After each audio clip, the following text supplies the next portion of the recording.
How are you making money during the pandemic? Your options are basically selling your body or selling other people's bodies. And it's really hard to do that second one if you weren't already doing it before this.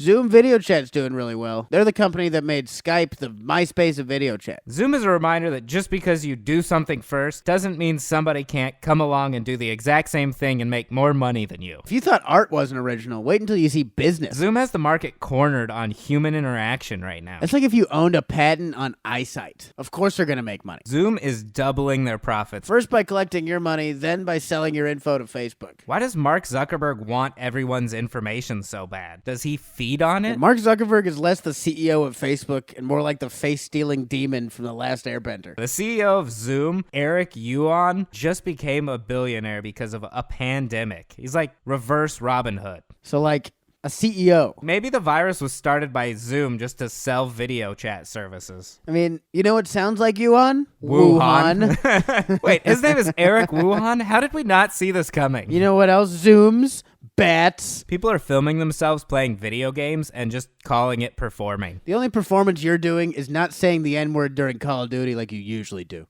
Walmart is struggling. Not financially, but to replace its dead workers. It's the age-old business dilemma. Can we replace our workers faster than they are dying? It's a problem from the 1800s, but it applies to today. At least they aren't children. Or at least not in this country. For now, it's mainly just old people so they can collect life insurance on them. Which is a great policy for an epidemic. Walmart sells guns for the same reason racehorse owners own them. Yeah, I mean, you gotta collect the life insurance money somehow when there isn't a plague. All right, Jack, just look at the Kmart over by the horizon, okay? Why are they all named Jack? Well, we don't learn their real names. It helps you not get attached when you gotta, His name was Jackpot, because we just made $1 million off him. Suck it, Jack, whatever your name is.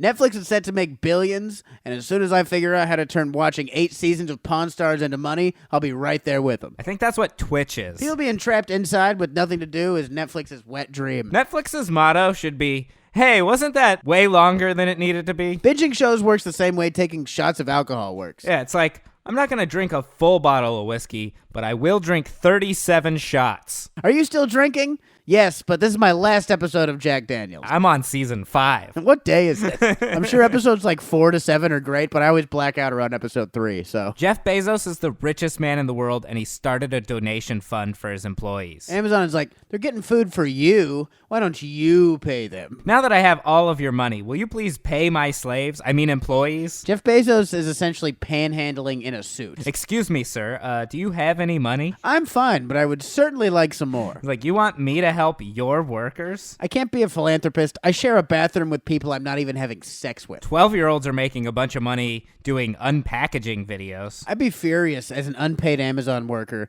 if I died because some kid was making a video about what kind of iPhone their parents bought them. 12-year-olds on the other side of the world are making no money for the actual packaging. It's the circle of child labor. You think 12-year-olds in China do packaging videos? No, those kids can't afford iPhones. They also don't have access to, like, most of the internet. They just send it to each other. Look at what I did. Oh, same as you? Damn it. Isn't this fun to watch? And they're like, no, it's not. We feel bad. My hands hurt. With everyone so desperate to make money, the internet has basically just turned into New York in the 1970s. OnlyFans and Cash App let you sell your tits and panhandle from home now. At least I don't have to worry about getting syphilis from a cam girl. People post their Cash App on everything like I'm going to respond better to panhandling at home. Sweatpants don't make me more generous. The internet has become like a dark alley you can't get stabbed in. This is actually really fun. Turns out the only thing that sucks about dark alleys is the chance of getting murdered. They can still rob you of your cash, though. And you don't even get the cool wound and story to go with it. Just shitty credit. I got robbed in that dark alley. They took my identity. Usually that only happens in prison showers. If you can't find a real job, you can always resort to buying and reselling stuff from Costco. If you've ever wanted to be hated as much as billionaires with none of the prestige or protection. It's like, yeah, I'd like to sell out my fellow man, but, just for fun. Yeah, just for a few bucks. Who cares? I would like all of you to know we're not in this together. Yeah, I hate you, and I'd like to use your misery to my advantage. Eat my balls. Also, I live next door, and the lock on my house doesn't work very well. I'm an idiot. There were those U.S. senators who used insider trading and sold off their stocks, and then they continue to tell everyone everything is okay. Why run for senator if you can't abuse the basic powers of the office? It's like owning a Lamborghini and only going the speed limit. There's no point in governing people if you can't gamble their health against your money. Yeah, the House always wins. The House of Representatives. Send your pictures that you aren't sure if they belong on OnlyFans yet over to twodumbabies@gmail.com. We'll check them out for you and let you know if they belong on OnlyFans. You can cash at me at Eric J. Friedman. I got to go to an interview at Walmart, so I got to run. But thanks a lot for watching, everybody. Anyway, guys, if you want to buy one of Eric's fingers, it's only $5 on our website. So go to twodumbabies.com. You can bid for one of Eric's fingers. You can even decide on which one I'm going to chop off. So just go on ahead, go bid Eric's fingers, twodumbabies.com. If I get rid of all my fingers, I can't touch my own face. Thanks a lot, guys. We'll see you next time. Bye.